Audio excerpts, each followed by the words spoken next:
నిన్న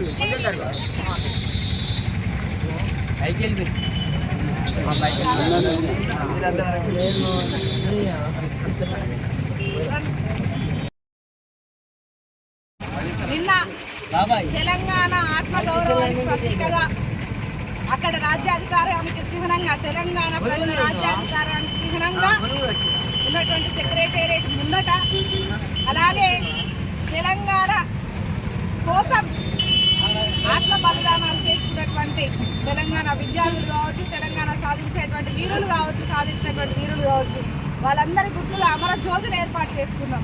మరి ఇక్కడ ఆ తెలంగాణ సెక్రటేరియట్ ముందట ఉండాల్సింది తెలంగాణ తల్లి విగ్రహం, కానీ ఎవరో ఈ రాష్ట్రానికి సంబంధం లేనటువంటి వ్యక్తిని తీసుకొచ్చి అక్కడ పెట్టడం కరెక్ట్ కాదు.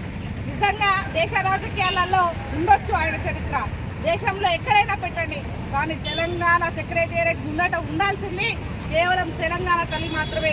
తెలంగాణ తల్లిని అవమానిస్తే మా కన్న తల్లిని అవమానించినట్టే. కాబట్టి తెలంగాణ తల్లిని అవమానిస్తే బీఆర్ఎస్ పార్టీ కుటుంబ సభ్యులు కానీ తెలంగాణ ప్రజలు కానీ సహించరు. తప్పకుండా 4 ఏళ్లలో మేము అధికారంలోకి వస్తాం. తప్పకుండా